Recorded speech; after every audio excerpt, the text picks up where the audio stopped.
Welcome back to another video. In this video, I'm going to show you how to control the speed of a DC fan automatically with the variation of temperature in presence of human beings. So as the temperature sensor, I have used here the NTC thermistor. Instead of this, I could have used the LM35 temperature sensor or the DHT11 humidity plus temperature sensor module. But as I don't have the modules right now available to me, I had no other alternates, so I had to use the NTC thermistor here. So I connected a resistance of 10 kilo ohms in series, and as the temperature increases, the voltage across this 10 kilo ohm resistance will increase. So reading this analog value on Arduino, I had to do some codings, and I then I've shown 6 discrete speed states. Well, I could have shown the continuous variation of speed with the continuous variation of temperature, but for the sake of visual clarification, I'm going to show here 6 states of speed. As a result, the variation of speed with the variation of temperature can be visualized more clearly. But I could have also varied the speed continuously with the continuous variation of temperature. So in presence of human beings, the fan will turn on. Here is my DC motor. My configuration is a bit messy, and it's not been furnished because I'm just showing the operation. And we have already accomplished this project as a part of our project for EEE 304 Digital Electronics Laboratory. But out there, we could only show 2 states of speed because we are not allowed to use any microcontrollers, and at that time we had no analog to digital converters available. So there was no other option other than showing 2 states of speed, as we were allowed to use the FPGA. I mean, we coded on the Verilog HDL and then implemented the code on the Flex 10K FPGA chip.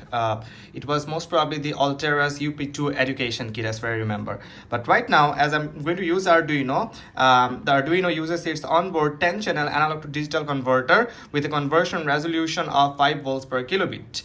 So as a result, I can show a number of states of speed, or even the continuous variation of speed with the variation of temperature right over here.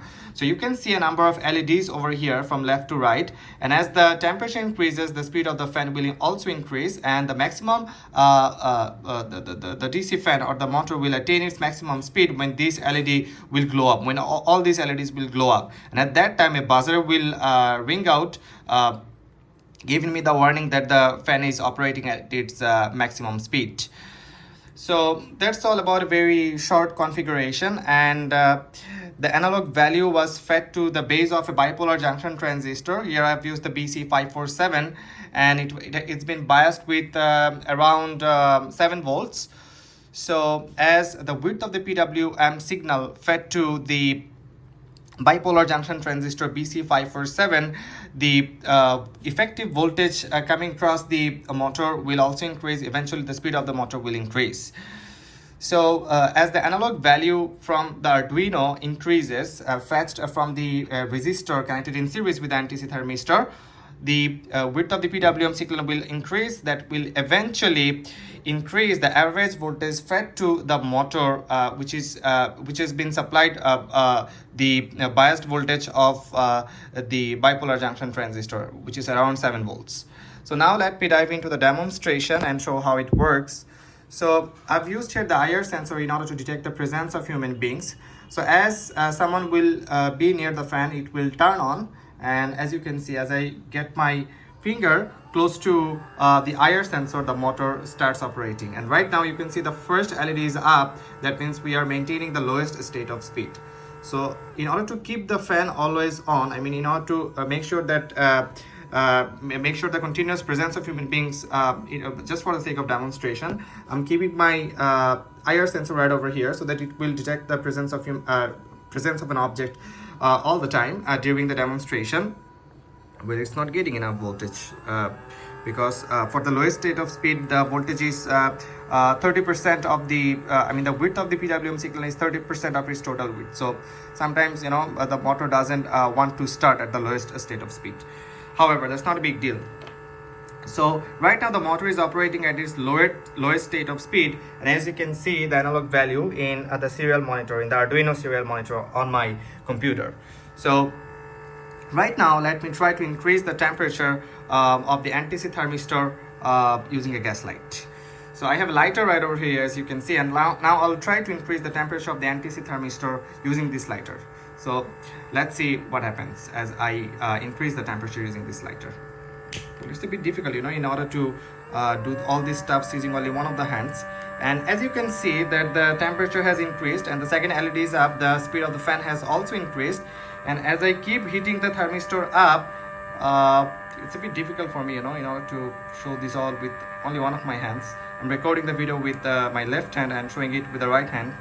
So let me get it closer. You see the temperature is increasing right now, and as the temperature goes even further, as it keeps going up, as you can see that the LEDs are up, and all these LEDs are up. That means the fan is running at its maximum speed.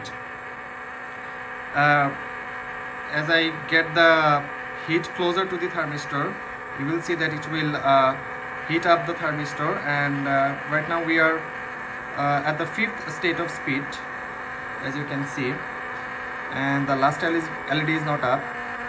The temperature is going down. Let me try to heat it up once again. Let me get it closer. You see the fan is operating at its maximum speed. The buzzer is up. All these LEDs have blown up.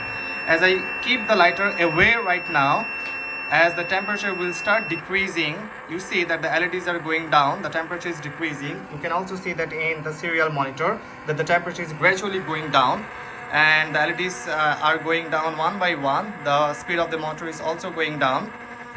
And as time goes on, the NTC thermistor will cool down, and you see we have gone another step down, and as the temperature goes down, the speed will keep falling down and eventually come to its lowest state, which is the 30% of the duty cycle, having a duty cycle of 30%, I should say, in other words. So you see we are right now maintaining the second state of speed, and as you can see that the analog value is 570, and once it goes down below 550, we will be at our minimum state of speed, which will appear very shortly, I think. And yes, as you can see, we are right now at the lowest state of our speed.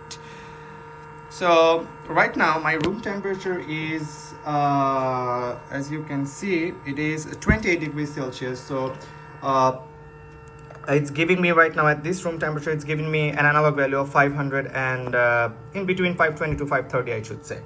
So and in this case, I mean at 28 degrees Celsius temperature or below this temperature, below the analog value 550, the motor will maintain its lowest state of speed. So that's all about a very short demonstration. I know the configuration looks messy. I know I haven't been able to furnish my work, but yes, I've been able to achieve my goal. I have been able to vary the speed of the fan continuously with the continuous variation of temperature, even though I've shown here, for the sake of visual clarification, I've shown here a number of discrete states. And as you see, once again, as the object gets away from the LED, I mean from the IR sensor, the fan goes off. And as it goes down, you see the fan is maintaining its minimum state of speed. I believe it's quite clear. So that's all about a very short brief of my work. So thanks for watching. Stay tuned for the next one. Bye for now.